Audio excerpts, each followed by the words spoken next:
ओम श्री महालक्ष्मये नमः। ओम लं लक्ष्मये नमः। श्री लक्ष्मी नारायण भगवान की जय। स्वागत है आप सभी का आपके अपने चैनल हमारे संस्कार में। आज हम आपके लिए लेकर आए हैं वर महालक्ष्मी की पवित्र और पावन कथा। लेकिन उससे पहले अगर आप चैनल पर नए हैं तो प्लीज़ चैनल को सब्सक्राइब करें, वीडियो को लाइक करें, ज़्यादा से ज़्यादा शेयर करें, बेल आइकन को भी अवश्य ही दबाएं। कमेंट्स बॉक्स में जय हो लक्ष्मी माता की अवश्य ही लिखें ताकि माँ लक्ष्मी की कृपा आप सभी पर हमेशा बनी रहे। हमारे संस्कार चैनल की तरफ से वर महालक्ष्मी के व्रतों की बहुत बहुत शुभकामनाएं। हालांकि ये व्रत राधा अष्टमी से शुरू होकर श्राद्ध में पड़ने वाली अष्टमी यानी कि आश्विन मास की कृष्ण पक्ष की अष्टमी तक रखे जाते हैं और इन दिनों में 16 दिनों तक महालक्ष्मी जी की पूजा की जाती है। इन 16 दिनों में माता लक्ष्मी जी का विशेष पूजन अर्चना करके व्रत की कथा पढ़ी और सुनी जाती है, दूसरों को भी सुनाई जाती है। इस दिन माँ लक्ष्मी जी की विधि विधान से पूजा करके 16 दीपक जलाकर 16 बोल की 16 बार कहानी कहने के बाद व्रत की पौराणिक कथा का श्रवण किया जाता है। तो प्रिय भक्तजनों, आज के इस वीडियो में आप 16 दिनों की महालक्ष्मी व्रत कथा का श्रवण करेंगे और उससे पहले जो 16 बोल की कहानी होती है वह सुनेंगे। 16 बोल की कहानी को 16 बार कहने के बाद ही व्रत की पौराणिक कथा को पढ़ना या सुनना शुरू करना चाहिए। तो आइए अपने मन को एकाग्र करके आंखें बंद करके माँ लक्ष्मी का ध्यान करके कथा का शुभारंभ करते हैं। हे माँ लक्ष्मी, चारों दिशाओं में आपकी जय जयकार होती रहती है। आप ही जगत की पालनहार हैं और आप ही स्थूल रूप से इस जगत में समाई हुई हैं। हे माँ लक्ष्मी, आप हमें अपना आशीर्वाद हमेशा प्रदान करते रहिएगा। हम सभी आपके सभी रूपों को बारंबार सादर प्रणाम करते हैं। हे महालक्ष्मी माँ, विद्या लक्ष्मी, सौभाग्य प्रदान करने वाली माँ लक्ष्मी, हे माता अमृत स्वरूपा, हे सत्य लक्ष्मी, वैभव लक्ष्मी, हे योग लक्ष्मी, हम सभी आपको बारंबार प्रणाम करते हैं। आप स्वीकार कीजिए, आपको बारंबार नमन करते हैं। 16 बोल की कथा। आमोती दामोती रानी पोला पर ऊंचो सो पर पाटन गांव, जहाँ के राजा मगरसेन दमयंती रानी कहे कहानी, सुनो हो महालक्ष्मी देवी रानी, हमसे कहते तुमसे सुनते 16 बोल की कहानी। पौराणिक कथा के अनुसार महाभारत काल के समय की बात है। महर्षि द्वैपायन व्यास जी हस्तिनापुर में आए। उनका आगमन सुनकर समस्त राजकुल के कर्मचारी महाराज भीष्म सहित उनका सम्मान आदर करते हुए राजमहल में महाराज को सोने के सिंहासन पर विराजमान कर अर्घ्य पाद्य आचमन आदि से उनका पूजन किया। व्यास जी के विराजमान होने पर राजा रानी और माता कुंती ने हाथ जोड़कर प्रश्न किया कि हे मुनिवर, आप त्रिकालदर्शी हैं, आपको सभी कालों की जानकारी है। आपसे हमारी प्रार्थना है कि कृपया स्त्रियों के लिए कोई ऐसा व्रत और पूजन बताइए जिससे हमारे राज्य लक्ष्मी सुख पुत्र परिवार सदा सुखी रहें, यानी कि हमारी प्रजा सुखी रहे, उनके घर में धन धान्य की कभी कमी न हो। ऐसा सुनकर व्यास जी ने कहा कि हम ऐसे व्रत का वर्णन करने जा रहे हैं जिससे सदा लक्ष्मी जी स्थिर होकर आपको सुख और वैभव प्रदान करेंगी। यह श्री महालक्ष्मी जी का व्रत है जिसे 16 दिनों तक किया जाता है और जिसका पूजन प्रतिवर्ष आश्विन कृष्ण पक्ष की अष्टमी तिथि को किया जाता है। तब महारानी गांधारी ने पूछा, हे महात्मन, यह व्रत प्रारंभ कैसे किया जाता है और इसका विधि विधान क्या है? कृपया हमें विस्तार से बताने की कृपा करें। तब व्यास जी कहने लगे कि भाद्रपद शुक्ल पक्ष की अष्टमी तिथि के दिन सुबह मन में व्रत का संकल्प लें। संकल्प लेकर किसी जलाशय में जाकर स्नान करने के बाद साफ स्वच्छ वस्त्र या नए वस्त्र धारण कर सकते हैं। दूर्वा से महालक्ष्मी जी को जल का तर्पण करके दूर्वा यानी दूब घास फिर प्रणाम करना चाहिए। फिर घर आकर शुद्ध 16 धागों वाले धागे का एक धागा बनाकर हर दिन एक गांठ लगानी चाहिए। इससे 16 दिन की 16 गांठ का एक धागा तैयार कर आश्विन मास के कृष्ण पक्ष की अष्टमी तिथि को व्रत रखकर मंडप बनाकर चंदोवा तान कर उसके नीचे माटी के हाथी पर महालक्ष्मी जी की मूर्ति स्थापित कर तरह तरह के पुष्पों से लक्ष्मी जी और हाथी का पूजन करें। तरह तरह के पकवान भी बना सकते हैं। जैसी आपकी श्रद्धा हो, जितनी सक्षमता हो, उसके अनुसार आप माता को भोग लगाने के लिए प्रसाद तैयार कर सकते हैं। लक्ष्मी जी और हाथी का पूजन नैवेद्य समर्पण करके करना चाहिए। श्रद्धा सहित महालक्ष्मी व्रत करने से आप लोगों की राज्य लक्ष्मी सदा स्थिर रहेगी। ऐसा विधान बताकर व्यास जी अपने आश्रम को वापस लौट गए। इसके बाद भाद्रपद शुक्ल पक्ष की अष्टमी तिथि से समस्त राजघराने की नारियां और नगर स्त्रियों ने माता लक्ष्मी जी का यह पावन व्रत शुरू किया। बहुत सी स्त्रियों ने गांधारी के साथ प्रतिष्ठा पाने के लिए उनका साथ देने का नियम लिया। कुछ नारियां माता कुंती के साथ भी इस व्रत को आरंभ करने लगी, किंतु माता कुंती और गांधारी जी के बीच में जो कुछ द्वेष भाव चलने लगा था, ऐसा होते होते 15 दिन व्रत के समाप्त होकर 16वां दिन यानी आश्विन कृष्ण पक्ष की अष्टमी तिथि आ गई।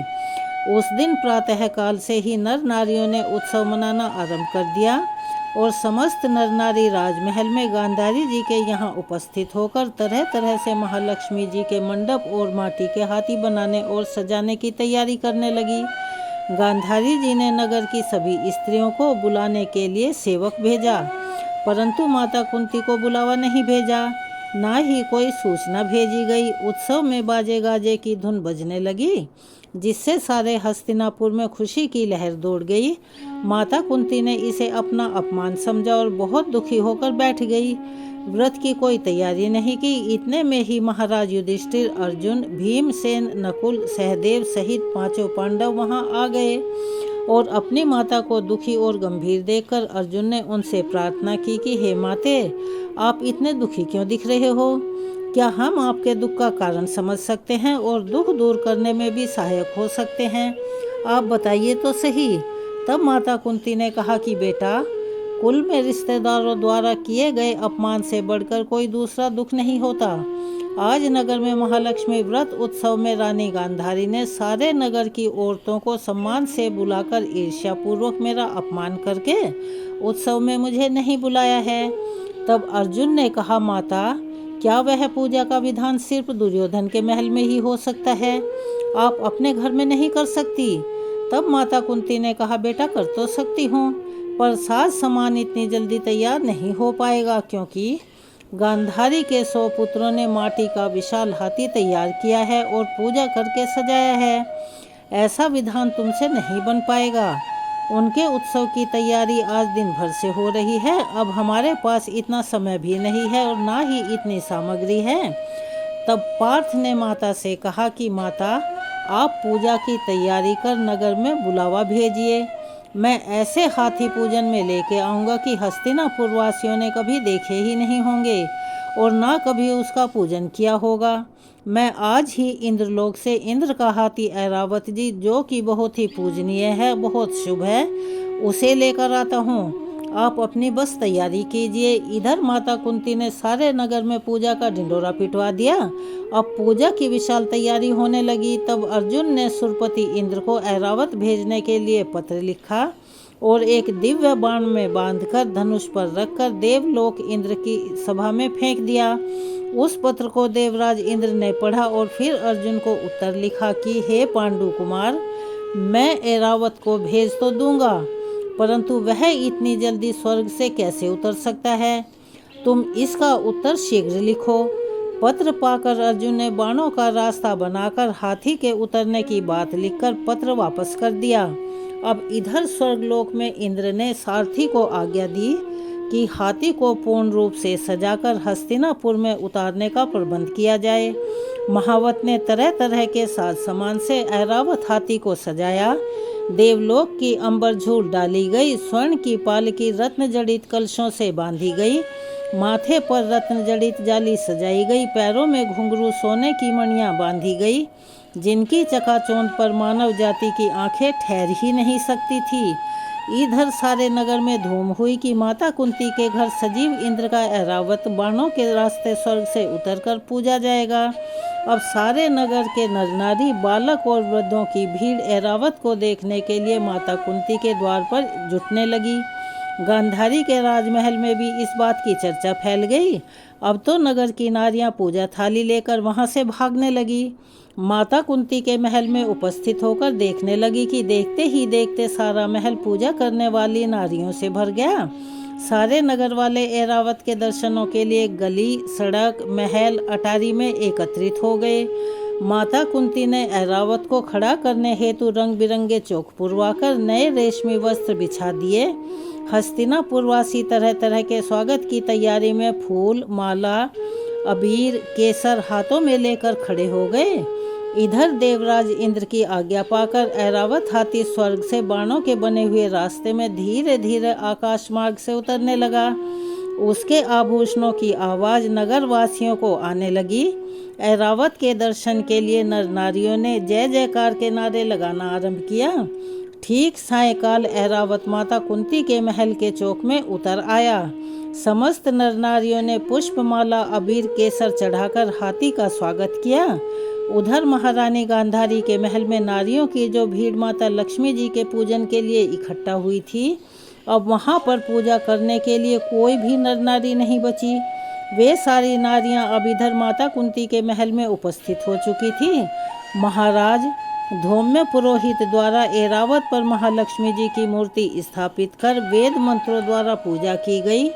नगर वासियों ने लक्ष्मी पूजा का कार्य करके ऐरावत की पूजा की। फिर तरह तरह के मेवा पकवान ऐरावत को खिलाए गए। ऊपर से यमुना जी का जल पिलाया गया और फिर तरह तरह के पुष्पों से ऐरावत पर वर्षा की गई।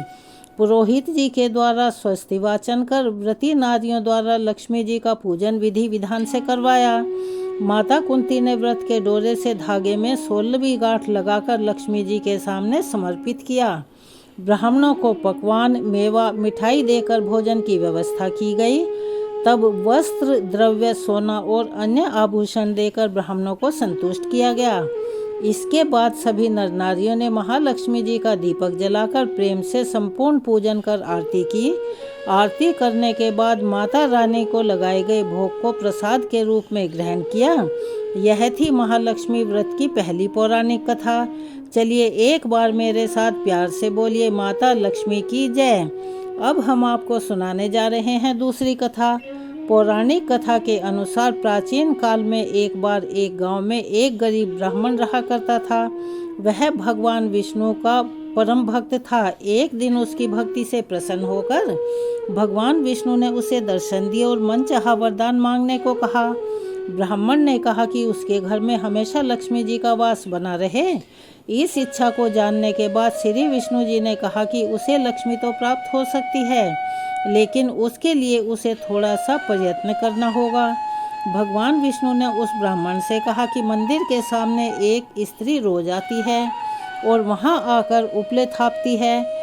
तुम बस उसे अपने घर आने का निमंत्रण दे देना। वह स्त्री ही देवी माँ लक्ष्मी है। अगर वह स्त्री तुम्हारे घर आती है तो तुम्हारा घर धन धान्य से भर जाएगा। उस ब्राह्मण को ऐसा वचन देकर भगवान श्री विष्णु अंतर्ध्यान हो गए। अगले दिन सुबह 4 बजे वह ब्राह्मण मंदिर के सामने हाथ जोड़कर बैठ गया और वह माता लक्ष्मी जी के आने की प्रतीक्षा करने लगा। जब धन की देवी माता लक्ष्मी उपले थापने आई तो ब्राह्मण ने उन्हें अपने घर में आने का निवेदन किया। ब्राह्मण की इस बात को सुनकर लक्ष्मी जी समझ गई कि यह सब श्री विष्णु का ही किया धरा है। माता लक्ष्मी जी ने ब्राह्मण से कहा कि तुम 16 दिनों तक महालक्ष्मी व्रत को विधि पूर्वक करो। सुबह और शाम को नियम पूर्वक कथा का श्रवण करो, तब मैं तुम्हारे घर पर आऊंगी। देवी के कहे अनुसार ब्राह्मण ने देवी का व्रत और पूजन किया और उत्तर दिशा की ओर मुँह करके लक्ष्मी जी को पुकारा। अपने वचन को पूरा करने के लिए धन की देवी लक्ष्मी जी प्रकट हुई और उन्होंने गरीब ब्राह्मण के हर कष्ट को दूर किया और उसके घर की सुख संपत्ति से भर दिया। हे माँ लक्ष्मी, जैसे आपने उस ब्राह्मण पर कृपा की, वैसे ही इस कथा को कहने, सुनने और हुंकारा भरने वाले सभी भक्तों पर करना। अब सुनिए महालक्ष्मी व्रत की तीसरी कथा। पौराणिक कथा के अनुसार एक बार भगवान श्री विष्णु मृत्युलोक या भूलोक यानी पृथ्वी में विचरण करने के विचार से निकल पड़े। माता लक्ष्मी जी ने भी उनसे निवेदन किया कि वह भी उनके साथ आना चाहती हैं। तब भगवान विष्णु उनके स्वभाव से परिचित थे, इसीलिए उन्हें पहले ही आगाह कर दिया कि देवी, मैं आपको एक ही शर्त पर अपने साथ लेकर चल सकता हूँ। यह बात सुनकर माता लक्ष्मी जी मन ही मन बड़ी प्रसन्न हुई और कहा कि चलिए, सशर्त ही सही, भगवान साथ ले जाने के लिए माने तो सही। तब माता लक्ष्मी जी तुरंत बोली कि प्रभु, मुझे आपकी सारी शर्तें स्वीकार हैं। भगवान श्री विष्णु कहने लगे कि देवी, फिर जैसा मैं कहूँ वैसा ही आपको करना पड़ेगा। लक्ष्मी जी बोली, ठीक है प्रभु, आप जैसा कहोगे मैं वैसा ही करूँगी। अब भगवान विष्णु माता लक्ष्मी जी के साथ भूलोक पर आकर विचरण करने लगे। एक जगह रुककर श्री हरि ने माता लक्ष्मी से कहा कि देवी, मैं दक्षिण दिशा की तरफ जा रहा हूँ, आपको यहीं पर रुककर मेरा इंतजार करना होगा। ऐसा कहकर भगवान श्री विष्णु दक्षिण दिशा की तरफ बढ़ गए। अब माता लक्ष्मी जी को जिज्ञासा हुई कि दक्षिण दिशा में ऐसा क्या है जो प्रभु मुझे वहां लेकर नहीं जाना चाहते। माता लक्ष्मी जी का स्वभाव तो वैसे ही चंचल माना गया है, उनसे एक जगह पर ज़्यादा देर तक टिका नहीं जाता, और हुआ भी ऐसा ही। माता लक्ष्मी जी से उस स्थान पर ज़्यादा देर रुका नहीं गया, फिर वे भगवान विष्णु की तरफ ही चलने लगी। आगे जाकर माता लक्ष्मी को सरसों का खेत दिखाई दिया। उसकी सुंदरता ने माता का मन मोह लिया और फिर वे सरसों के पीले पीले सुंदर फूलों को तोड़कर उनसे अपना श्रृंगार करने लगी। इसके बाद वे कुछ ही दूरी पर आगे बढ़ी थी कि गन्ने के खेत उन्हें दिखाई दिए। उन्हें गन्ना चूसने की इच्छा हुई तो उन्होंने खेत में से गन्ने तोड़कर उन्हें चूसने लगी कि भगवान श्री विष्णु वापस आ गए। सरसों के फूलों से सजी माता लक्ष्मी जी को गन्ना चूसते हुए देखकर भगवान श्री विष्णु उन पर क्रोधित हो गए। भगवान ने कहा कि देवी, आपने शर्त का उल्लंघन किया है। मैंने आपको वहीं एक स्थान पर ठहरने के लिए कहा था, लेकिन आप नहीं रुकी और यहाँ किसान के खेतों से बिना पूछे फूल और गन्ने तोड़कर आपने घोर अपराध किया है। इसकी सजा तो आपको अवश्य मिलेगी। तब भगवान विष्णु ने माता लक्ष्मी जी को 12 वर्षों तक किसान की सेवा करने का श्राप दे दिया और स्वयं लक्ष्मी जी को छोड़कर क्षीर सागर गमन कर गए। अब विवश होकर माता लक्ष्मी जी को उस किसान के घर पर रहना पड़ा। एक दिन माता लक्ष्मी ने किसान की पत्नी को देवी लक्ष्मी जी की प्रतिमा की पूजा करने के लिए कहा और कहा कि इससे तुम जो कुछ भी मांगोगी वह तुम्हें अवश्य ही मिलेगा। किसान की पत्नी ने वैसा ही किया। कुछ ही दिनों में उनका घर धन धान्य से भर गया। हंसी खुशी समृद्धि में 12 साल का समय बीत गया। इधर माता लक्ष्मी जी को दिए गए श्राप का समय पूरा हुआ। जब भगवान विष्णु माता लक्ष्मी जी को वापस ले जाने के लिए आए तो किसान ने माता को न जाने देने की हट कर ली। इस पर माता लक्ष्मी ने कहा कि कार्तिक कृष्ण पक्ष की 13 के दिन अगर वह विधि पूर्वक मेरी पूजा करेगा तो वह उसके घर से नहीं जाएगी, लेकिन इस दौरान वह उन्हें दिखाई नहीं देगी। इसीलिए वह एक कलश की स्थापना करें और उसमें कुछ धन रखें, यानी धन ही लक्ष्मी का रूप होगा। इस प्रकार 13 के दिन किसान ने माता लक्ष्मी जी के बताए विधान अनुसार पूजा करके कलश की स्थापना की और तब किसान का घर धन धान्य से परिपूर्ण रहने लगा। तब से लेकर आज तक धनतेरस पर माता लक्ष्मी जी की पूजा करने की परंपरा चली आ रही है। 16 दिनों के महालक्ष्मी व्रत में 16 बोल की कहानी 16 बार कही जाती है और अक्षत या गेहूँ छोड़े जाते हैं। आश्विन कृष्ण अष्टमी को 16 तरह के पकवान बनाए जाते हैं। सबसे पहले इस दिन प्रातःकाल स्नान से पहले हरी घास या दूब को अपने शरीर पर लगाकर फिर स्नान आदि कार्यों से निवृत्त होकर व्रत का संकल्प लिया जाता है। व्रत का संकल्प लेते समय इस प्रकार कहा जाता है कि हे देवी, मैं आपकी सेवा में तत्पर होकर आपके इस महाव्रत का पालन करूंगा या करूंगी। आपकी कृपा से यह व्रत बिना विघ्नों के परिपूर्ण हो, ऐसी कृपा आप हम सब पर करें। ऐसा कहकर अपने हाथ की कलाई में बना हुआ डोरा बांध लें और जिसमें 16 गांठें लगी हुई हों। सबसे पहले लकड़ी की चौकी पर श्वेत रेशमी आसन बिछाएं। अगर आप प्रतिमा का प्रयोग कर रहे हैं तो लाल वस्त्र से सजाएं। माँ लक्ष्मी जी को पंचामृत से स्नान कराया जाता है। फिर उनका 16 प्रकार से पूजन अर्थात षोडशोपचार पूजन किया जाता है। संभव हो तो एक कलश पर अखंड ज्योति स्थापित करें, जिसे दीप कलश कहा जाता है। सुबह और शाम के समय पूजा आरती करें। मेवा मिठाई सफ़ेद दूध की बर्फी का नित्य भोग लगाएं। पूजन सामग्री में चंदन, ताल, पत्र, पुष्प, माला, अक्षत, दूर्वा, लाल सूत, सुपारी, नारियल और तरह तरह के भोग रखे जाते हैं। नए सूत 16-16 की संख्या में 16 बार रखा जाता है। लाल कलावे का टुकड़ा लेकर उसमें 16 गांठें लगाकर कलाई में बांधनी होती हैं।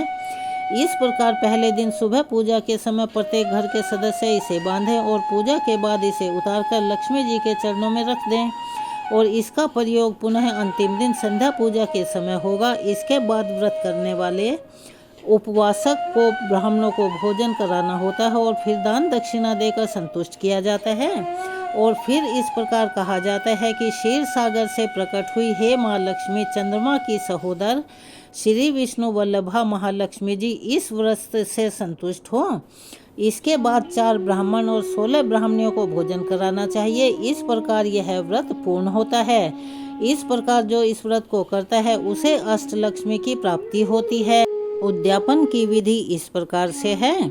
व्रत के अंतिम दिन उद्यापन के समय 2 सूप लें यानी छाछ लें। किसी कारण से आपको सूप ना मिले तो आप स्टील की नई थाली या प्लेट भी ले सकते हैं। इसमें 16 श्रृंगार की सामग्री 16 की ही संख्या में और दूसरी थाली या सूप से उसे ढक दें। 16 दिए जलाएं, पूजा करें। थाली में रखे सुहाग के सामान को माँ लक्ष्मी जी के स्पर्श करवाएं और फिर उसे दान करने का भी संकल्प लें। जब चंद्रमा निकल आए तो लोटे में जल लेकर तारों को अर्घ दें और उत्तर दिशा की तरफ मुँह करके पति पत्नी एक दूसरे का हाथ थामकर माँ लक्ष्मी जी को अपने घर आने के लिए कहें कि हे माँ लक्ष्मी, मेरे घर पर आ जाओ। इस प्रकार 3 बार आग्रह करें, उनसे प्रार्थना करें और फिर एक सुंदर थाली में माँ लक्ष्मी जी के लिए सात्विक भोग सजाएं जिसमें लहसुन प्याज ना डला हुआ हो और घर के उन सभी सदस्यों को भी भोजन परोसें जो व्रती हैं यानी जिन्होंने व्रत रखा हुआ है। यदि संभव हो सके तो माता को चांदी की थाली में भोजन परोसें। ध्यान रखें, थाली ऐसे रखी हुई होनी चाहिए कि माता का मुख उत्तर दिशा की तरफ हो और बाकी जो व्रत रखने वाले हैं पूर्व या फिर पश्चिम दिशा की ओर मुँह करके भोजन करें। भोजन में पूरी, सब्जी, रायता और खीर अवश्य होनी चाहिए, अर्थात पक्का पकवान इस दिन बनाना चाहिए। भोजन के बाद माता की थाली ढक दें और सूप में रखा सामान भी रात भर ढका रहने दें। अगली सुबह उठकर इस भोजन को किसी गाय को खिला दें और दान की सामग्री को किसी ब्राह्मण को दान कर दें जो कि इस व्रत की अवधि में महालक्ष्मी जी का जाप कर रहा हो या फिर स्वयं भी इस व्रत को करता हो। अगर ऐसा कोई ब्राह्मण ना मिले तो फिर किसी अन्य ब्राह्मण को भी यह दान दे सकते हैं या फिर आसपास किसी मंदिर में जहां पर माँ लक्ष्मी जी की प्रतिमा भी विराजित हो उस मंदिर में देना अति उत्तम होगा। इस दिन दान की 16 सामग्री इस प्रकार हो जैसे 16 की संख्या में दान करने के लिए आप 16 चुनरी रख सकते हैं, 16 सिंदूर, सूखा सिंदूर रखना ज़्यादा अच्छा रहता है, 16 लिपस्टिक, 16 लाल रिबन, 16 कंघी, 16 शीशे, 16 बिछिया, 16 नाक की कील या नथ, 16 फल, 16 मिठाई, 16 मेवे, 16 लौंग, 16 इलायची, 16 मीटर सफ़ेद कपड़ा या 16 रुमाल। और इस दिन मंत्र का उच्चारण करें। मंत्र कुछ इस प्रकार से है। ओम ह्रीं श्रीं कमले कमलालये प्रसीद प्रसीद, श्रीं श्री महालक्ष्मी नमः या फिर केवल ओम श्री महालक्ष्मी नमः इस मंत्र का जाप निरंतर करते रहें। इस प्रकार से 16 दिनों के महालक्ष्मी व्रत का पूजन और उद्यापन संपन्न होता है। तो यह थी आज वरलक्ष्मी और महालक्ष्मी की कथा कि उनका व्रत कैसे किया जाए, कैसे उद्यापन किया जाए। यह जानकारी आपको कैसी लगी और मैं उम्मीद है कि आपको यह पसंद आई होगी। कमेंट्स बॉक्स में अपनी प्रतिक्रिया दें। अपना सहयोग और प्यार हमें ऐसे ही प्रदान करते रहें। मिलते हैं अगली वीडियो में। धन्यवाद।